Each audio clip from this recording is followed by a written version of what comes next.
the American system is designed to be beneficial to those who are of European descent because they are the ones who create the laws. So they create them to be beneficial to themselves. You know what I'm saying? And because culturally they say we all agree upon this thought as being good. Like perfect example, when you hear somebody say that's ghetto, what they're really saying is that is demeaning and lower than me culturally speaking. Yeah. Right? Yeah. They're not saying like that's black or that's white. They're saying that behavior is beneath us. You know what I'm saying? Yeah. Yeah. Now, with that being said, the system is, and by the system I mean the laws, the governing effects, the banks who, like for example, but insurance. Like now that I'm doing insurance and I'm finding out that people of color insurance rates are higher because they view them as more of a liability. You know what I'm saying?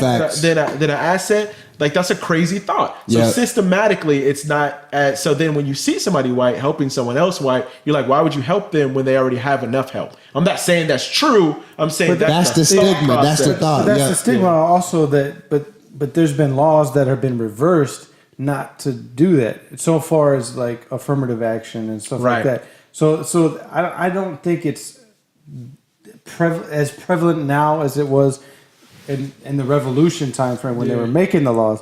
But they also have made amendments to those laws to change a lot of that.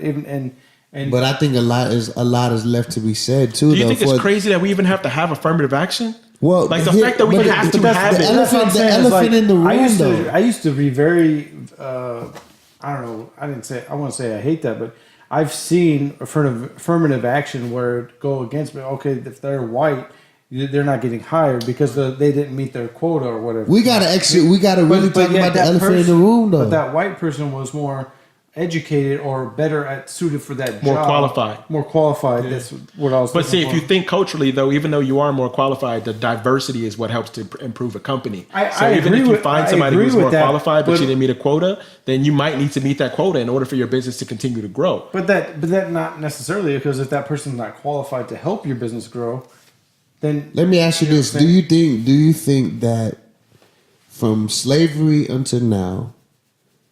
Being slaves for hundreds of years, being released, no land, no economic help whatsoever, no education because for hundreds of years y'all weren't allowed to read, you were stripped from your language and heritage, then being released into a culture where you're basically just being free to starve. Then 20, 30 years later, they pass a law that makes it legal for you to be a slave again. So then you get rounded up and criminalized for simple things such as jaywalking. And those become the chain gangs, which build the railroad system. I'm still not finished. They build the intercontinental railroad system on the backs of chain gangs, just like they built the economy of this off of the backs of the slaves. Like the whole wealth, everything. But then after that, then they passed Jim Crow laws, even as high as the Supreme Court, to build a whole entire system to hold you down. This is the 1900s. This isn't even that far along. Then less than 50 years ago, we just now recently, like 50 years is not long ago, get civil rights bill, and there still was KKK that existed, and many of these were law enforcement people. These were people that were judges, police officers. These are documented facts. Like we have people that have infiltrated the KKK, found out of these things. We're living in a system that's not too far removed. Yeah, I've watched that movie. So I do. It seems all of those factors in being said, and acknowledging forthwith that yes, there's plenty of people today in 2019, black and white, whatever, that are living in poverty that could be living better. Right? They make enough. And they have poor spending habits. They have poor. But I would challenge. And there's people that's poor. There's people that like I saw somebody like that was he was talking about his past undiscipline. Right, he's doing well now financially, but he was like, man, 4 years ago I was single, making $60,000, living in an apartment, living check to check. Why? Because I had no discipline. So there's people at all financial levels that are their issue, their situation is their own, but systemically. And historically, and just as a people, when we're talking about generational wealth and heritage and all of these things, and we know all of the factors of the slave, like that is that's a thing that if we talk about this inequality, these disparities, we can't, like that can't be not talked about. people say like it's no longer effective, but it is. It's still I'm not a saying major. that it's completely gone. Yeah, no. And my question that whole setup was more. I was saying, how do you, as a white man, you know what I'm saying, like as you're our Of brother, Celtic like, descent. yeah, like what is your opinion? Because I see this is something I really seriously wrestle with myself. Like where's the line we draw with, you know, not being victims, but at the same time still advocating and saying, hey, there is for lack of a better number, 400 years to this day. To this day. Facts, like, And to this day. To this day. 400-year gap or head start, if you will, that there really has not been anything to close that gap, to rectify. There's been I think the gap has been closed. I think that also that the political opinions and political views that. So you think the gap from all these years of slavery and everything has been closed? I'm not economically and systemically for black people. I'm saying like in America. I'm not saying like the gap is closed like to where you guys are. I'm gonna say. So you're saying the gap is closed some? Yeah. Okay. Yeah. I mean, and true. That's true. I mean, we had a black president, so I mean, you've got to admit that. Actually, I don't know, bro. I debate that to this day. Yeah, Barack Obama had a father of African descent. He was raised by the white portion of his family in white neighborhoods and white. But that doesn't mean he's still. No, what it means He had Michelle holding. I will say, I will. Michelle, we have a black first lady. I will keep it real with you, like, you know, and this is from when you study Black history, and a great resource, just Destruction of Black Civilization, great resource that kind of will give context and clarity. Okay. But I've read other books. But if you want to go deeper than that, he's considered a mulatto. Yeah. They've always historically, even in the conquest of Africa, in the conquest of any dark culture or anything, they've always, even in slavery, we could just talk about slavery in America. Yeah. There's times where when the slave master will rape the slave women, and they would produce a mulatto child. If the child was light enough, the child would be allowed to live in the house as the son of the master. Right. If they were a little bit too dark, they weren't passable to sit at the table, then they would be what you would call a house Negro. Yeah, but they would be one or the other. So are you gonna keep? No. I'm saying this is a prevailing theology. But that's what I'm trying to. They didn't consider him black. Okay, well, it doesn't. That's part of the problem I have with you rejected my ghetto pass or my black card. Yeah. Because if I made it successful out of the hood, then the black culture turns their back on those successful ones, or the successful ones turn their back on the hood, or whatever, vice versa. Right. And that's why one of the reasons why I applauded LeBron's, because he went back to exactly his hood, and is making a significant change. Maybe not to today, but generations to come. I want to make sure you answer my question, because I guess I've been trying to answer your question, but you keep bringing up all this other history that's but I'm trying to say, and not just American history, we got to even go further back to when the African tribes enslaved their other African tribes when they went into war, and it wasn't even the African tribes, it was the Muslim or the people that came through and took over Africa. If you're going to bring that up, though, you have to keep it in balance, because y'all are getting far off. What's the question? The question. Yeah, that's all I want to say. The question is, do you think that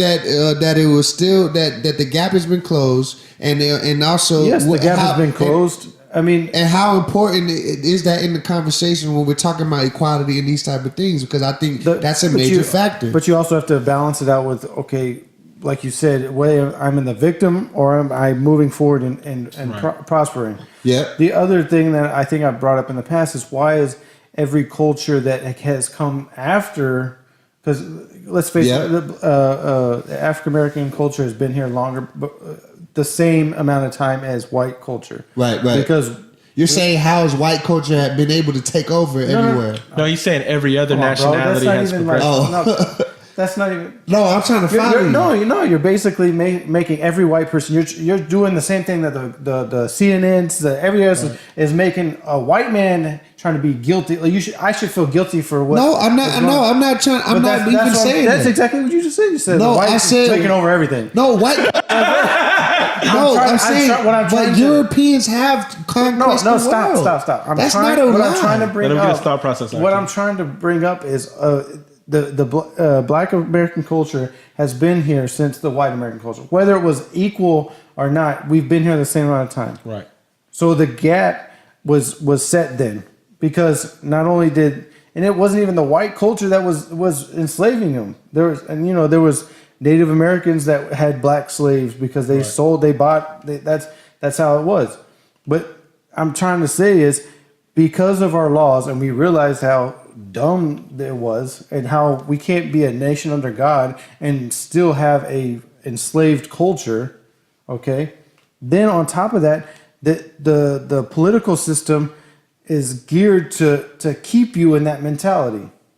Okay. And what I'm trying to say that is, okay, what even some of the prominent black leaders, they've been strategically in place to keep the suppression real. Does that make sense? So if I'm understanding what you're saying, and I'm saying is if you keep playing that and keeping people feeling sorry for themselves, or keeping them on welfare, keeping them on uneducated, or keeping them in a certain society, they're going to stay in that society. They're going to stay in that case, and when they break out, they're going to either turn their back on that because they're appalled at how they were brought. It's the same with like the education system, or what we talked about earlier. So what I'm saying can I say something real quick, like in response sure, to what you just, no, what I'm saying is I want to just provide clarity, because like you said that I'm just making it like making white men feel guilty. Not once did I say that. But everything that I said was factual. That's what I'm trying to say. Is you just said, oh, the white man's taking over everything. Listen, bro, European culture has taken over the world and conquest the world. That's not a negative thing to say. That's not negative. You're saying that I'm saying the white man in current. That's still right now. You're saying that white culture does not control the world? White Jewish culture does control the world. Okay, they are the bankers. They own the media. They own the music industry. This is white Jews who aren't even real Israelites. They're Khazar Jews. And how does that relate to me? So I'm saying that relates to all of us. I didn't come at white people. I didn't say that. You did come at white people. No, you said that white people I'm making all white men to feel guilty because I'm not saying that. Yes, you feel guilty because you're white, but that's facts. It's facts that Europeans run the world. From where I'm standing, you don't think Europeans run the world? If you don't believe that, then I don't know what to tell you. It's facts. I'm not talking about that. If you study the banks and study the richest people in the world, how many of them are white? Yo, I'm on the outside of the conversation. How many of them are white? There's nothing to what I'm trying to say right now. I'm watching both of y'all trying to talk right now, and I'm hearing both people's perspective and view, right? And I think oftentimes this happens as a conversation is connect. Let me know if I'm right or wrong. What you're saying is that although there were times of oppression, this current time we live in has opened that door to where anybody can achieve success. Now. I'm saying that our country as a whole has started reversing some of the mistakes that we made in the past, closing the gap, allowing, not necessarily closing it to where it's equal now, but allowing it to get where it could be. That we're progressing towards equality. Progressing towards that. Now, a world situation is completely different from what we're talking about, an American situation. And Calvin, so what you're saying the world, is... You keep throwing a macro thing over what a micro subject that we're talking about. Well, see, I think y'all are having two different conversations. I think that's the issue, is that you're trying to put a full cover blanket over a macro situation. When I'm saying so, you're calling the United States the micro and the world the macro. Correct. But I still think the micro reflects the macro. The micro of the United States economy and culture is controlled by rich European white men. There is white culture, white perspective. The prevailing culture of the United States does not reflect at all for the black people, for black men. You can't convince me of that. You can't convince me that this culture I'm not reflects. trying to convince you of anything. It's not a multi-ethnic. It's not a culture that's multi-ethnic or conducive. Like there's people right now that there's young girls. Last year there was a young black girl who was told that she could not come back to school because she wore her hair natural. Yeah. There was a young boy that was wrestling last year that was told that we had to cut his dreads in order to compete. I could go on it like this is just. There's also a young black girl that killed herself because she was friends with a white person. So you want to get down that same road? So she killed herself because she was getting teased by a black person. This is the part. This is the part of like this is what frustrates me. Please let me tell you what's frustrating me. What's frustrating is you never even let me finish. You want to because the stuff that you're saying. Because you just said. Listen, in your response to what I said, I wasn't maliciously saying that Europeans controlled. I wasn't saying that in a malicious way. But you heard that and said to me, said to me that I am making every white person feel guilty, and that's what set me off. I just want you to know what set me off because you saying that is not how I feel. That does not reflect me. I don't think that. I'm not saying you need to feel guilty for being white. I'm not saying that. And that's how you feel. You've said that before. You said you feel guilty for being white, and I'm not trying to talk. I'm not trying to make you feel guilty for being white. Okay, but what your statement is saying is that all white people are in control of everything. Bro, I said white. No, that's not what I'm saying. That's what you're hearing. That's what I'm saying. I'm saying white culture and ideology, white money, white culture runs the world right now. It's facts. This is not a lie. What's not factual about that? Who is the one that has always pointed out the different people who run the world? I have. I feel you. I know exactly who runs the world. I know that the Fed is controlling a private entity who controls you want to call the world interest rates now, because a lot of the world is controlled by what the U.S. is doing.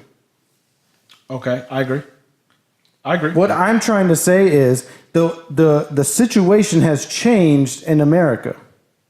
All right? Now, across the world, it's not just the whites that are suppressing people.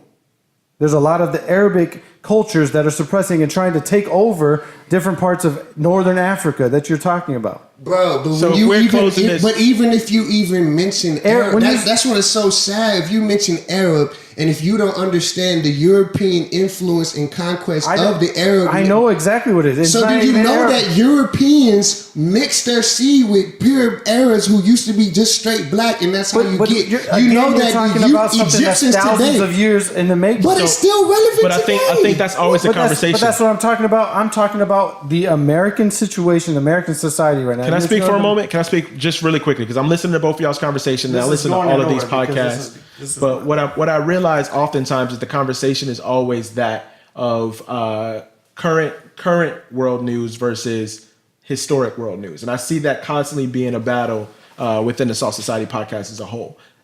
Connect. I just want to be clear at this. You're saying now in America that there's more of an opportunity for all people of colors, and you're seeing that gap of prejudice close. I didn't even get to finish my statement, so I don't know what I said. No, but I mean, do you? What I'm trying to say is, I think that there's a fine line between knowing exactly what your history is and using that to be pushed into a victim role. Right. And with politicians, they are very good at doing that. Facts. Period.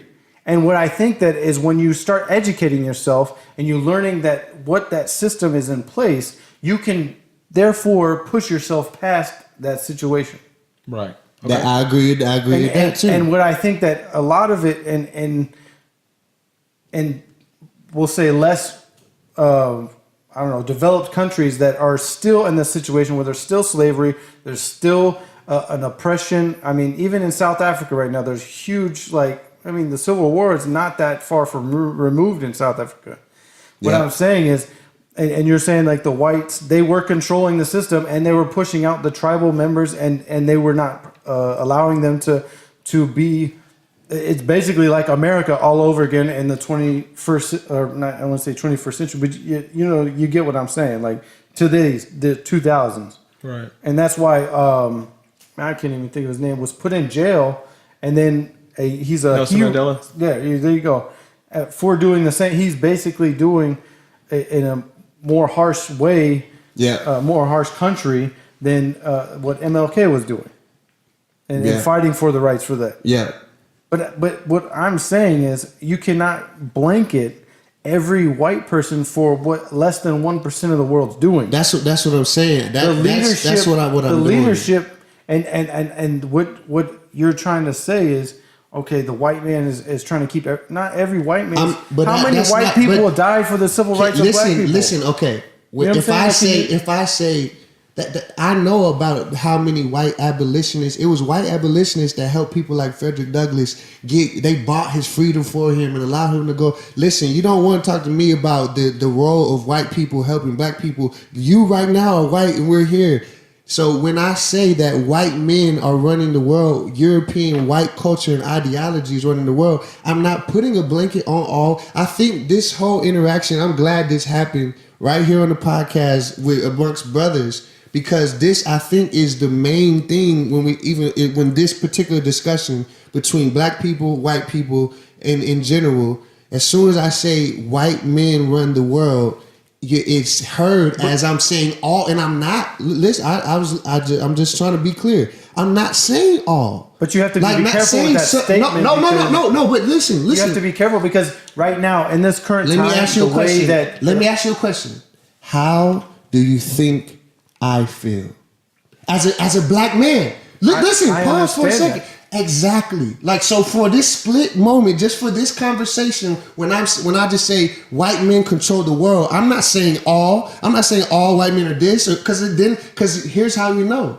If we're saying we're leading with love, if you know I love you and don't think that of you, then you have to know that when I say white men are running the world, I'm not putting a blanket on all white people. I don't consider myself as one of the ones running the world, so I don't. But I'm saying even the 1% that you just talked about, we know about the Federal Reserve, we know about the hidden hand. If we'll just say it like that, we know the hidden hand. And like at the end of the day, we know the Rothschilds, the Rockefellers, the Bilderbergs. We know these families or whatever. So it's a general statement that is very, very, very factual. But we could say I understand that, but in my current and not mine, but in the current situation especially with the racial tensions in the U.S. and the way that things are being reported, it is very much so that people are trying to make a person feel guilty for being white. I agree. But how much more so do people make us as black people? They've always made us feel guilty for being black. Like, if you're saying you feel that, then you're feeling just a snippet of what black people have felt since we've been in this country. What I'm trying to get at, you can't say always or never.